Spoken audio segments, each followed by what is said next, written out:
Rules to be observed when forming spiritual circles. By Emma Hardinge and others. Boston. Colby and Rich Publishers. Number 9 Bosworth Street. 1887. Forward.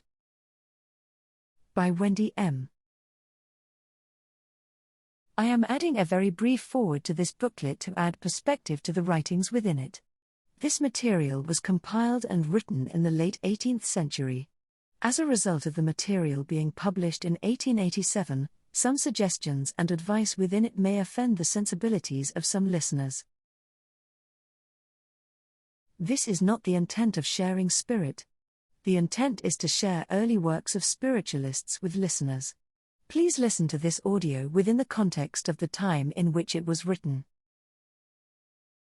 Namaste. The spirit circle is the assembling of a number of persons for the purpose of communion with those who have passed from earth to the higher world of souls.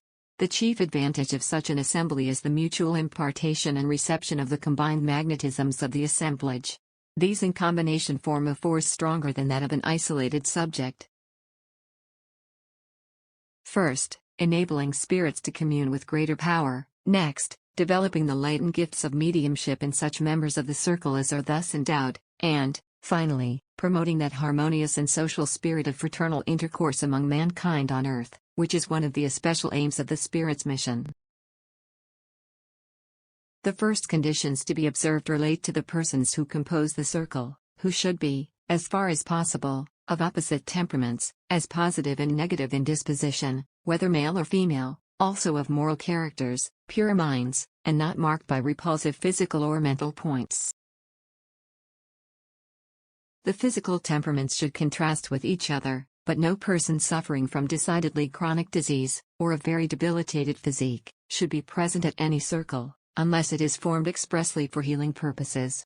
I would recommend the number of the circle to be not less than 3, nor more than 12. The object of the association of differing temperaments is to form a battery on the principle of electricity or galvanism, composed of positive and negative elements, the sum of which should be unequal. No person of a very strongly positive temperament or disposition should be present, as any such magnetic sphere emanating from the circle will overpower that of the spirits, who must always be positive to the circle in order to produce phenomena. It not desirable to have more than 2 well-developed mediums in a circle, mediums always absorbing the magnetism of the rest of the party. Hence, when there are too many present, the force, being divided, cannot operate successfully with any. Of temperature. Never let the apartment be overheated, or even close. As an unusual amount of magnetism is liberated at a circle, the room is always warmer than ordinary, and should be well ventilated. Avoid strong light, which, by producing excessive motion in the atmosphere, disturbs the manifestations. A very subdued light is the most favorable for any manifestations of a magnetic character, especially for spiritual magnetism. Of positions to be observed.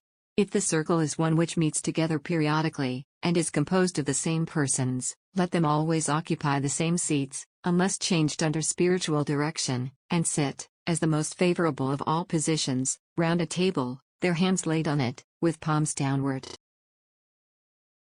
It is believed that the wood, when charged, becomes a conductor, without the necessity of holding or touching hands. I should always suggest the propriety of employing a table as a conductor, especially as all tables in household use are more or less magnetically charged. If flowers or fruit are in the room, see that they are freshly gathered, otherwise remove them. Also avoid sitting in a room wherein are many minerals, metals or glasses. These all injuriously affect sensitives, of whom mediums are the type. I recommend a séance to be opened either with prayer or music, vocal or instrumental, after which, subdued, quiet and harmonizing conversation is better than wearisome silence, but let the conversation be always directed toward the purpose of the gathering, and never diverge into discussion, or rise to emphasis. Let it be gentle, quiet and spiritual, until phenomena begin to be manifest. Always have a slate, or pencil and paper on the table, so as not to be obliged to rise to procure them. Especially avoid all entering or quitting the room, moving about, irrelevant conversation, or disturbances within or without the circle room, after the séance has once commenced. The spirits are far more punctual to seasons, faithful to promise, and periodical in action, than mortals. Endeavor, then, to fix your circle at a convenient hour, when you will be least interrupted, and do not fail in your appointments. Do not admit unpunctual, late-comers, nor, if possible, suffer the air of the room to be disturbed in any way after the sitting commences. Nothing but necessity, indisposition, or impressions, to be hereafter described, should warrant the least disturbance of the sitting. Let the séance always extend to at least 1 hour, even if no results are obtained. It sometimes requires that time for spirits to form their battery of the materials furnished. Let it be also remembered that all circles are experimental, hence no one should be discouraged if phenomena are not produced at the first few sittings. Stay with the same circle for 6 sittings, if no phenomena are then produced, provided all the above conditions are observed. You may be sure you ain't not rightly assimilated to each other, you do not form the requisite combinations, or neutralize each other. In that case, change 1, 2, or 3 persons of your circle for others, and so on until you succeed. An humble, candid, inquiring spirit, unprejudiced, and receptive of truth, is the only proper frame of mind in which to sit for phenomena. The delicate magnetism of which is shaped, tempered, and made or maintained as much by mental as physical conditions. When once any of the circle can communicate freely and conclusively with spirits, the spirits can and will take charge of and regulate the future movements of the circle. Of impressions. Impressions are the voices of spirits speaking to our spirits, or else the monitions of the spirit within us, and should always be respected and followed, unless, which is very rare, suggestive of actual wrong in act or word. At the opening of the circle, one or more of the members are often impressed to change seats with others, one or more impressed with a desire to withdraw. Or, a strong feeling of repulsion to some member of the circle, makes it painful to remain. Let any or all of these impressions be faithfully regarded, and, on commencing, pledge to each other the promise that no offense shall be taken from following out impressions. If strong impression to write, speak, sing, dance, or gesticulate possesses any mind present, follow it out faithfully. It has a meaning. If you cannot at first realize it, never feel hurt in your own person, nor ridicule your neighbors, for any failures to express, or at first discover, the meaning of the spirit impressing you. Spirit control is often deficient, and at first always imperfect, but, by often yielding to it, your organism becomes more flexible and the spirit more experienced, and practice in control is absolutely necessary for spirits as well as mortals. If dark and evil-disposed spirits manifest to you, never drive them away, but always strive to elevate them, and treat them as you would mortals under similar circumstances. Do not always attribute falsehoods to lying spirits or deceiving mediums. Many mistakes occur in the communion of which you cannot always be aware. Strive for truth, but rebuke error gently, and do not always attribute it to design, but rather to mistake in so difficult and experimental a stage of the communion as mortals at present enjoy with spirits. Unless strictly charged by spirits to do otherwise, do not continue to hold sittings with the same parties for more than 12 months. After that time, if not before, fresh elements of magnetism are absolutely essential. Some of the original circles should withdraw, and others take their place. All persons are subject to spirit influence and spirit guidance and control, but not all can so externalize this power as to use it consciously, or what is significantly called a medium, and, finally, let it ever be remembered that no medium can be influenced by spirits far beyond his or her own normal capacity in the matter of the intelligence rendered, which in every instance is more or less shaped by the capacity and idiosyncrasies of the medium. All spirit power is thus limited in expression by the organism through which it works, and though spirits may control, inspire and influence the human mind, they cannot change or recreate it. Remarks and suggestions. 1.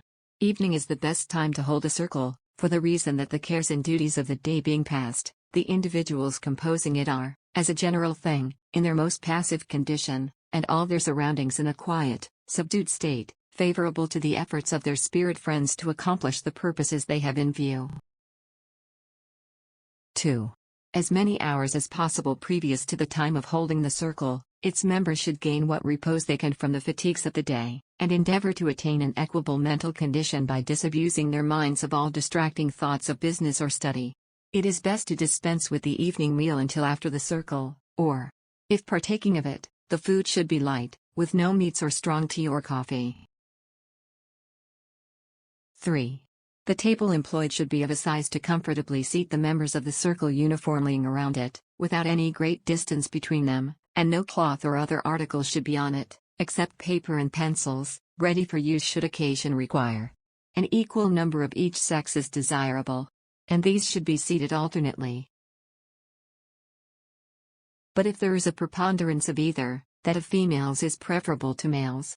On account of their usual great passivity and impressibility. Flowers in the room will be an assistance, and in the winter season potted plants will be a valuable auxiliary in the production of spirit phenomena. 4. The most perfect confidence in the firm integrity and honesty of every should exist in the mind of each. This being established, the absence of light will not be objectionable to any, and will greatly facilitate the development of individual mediumship.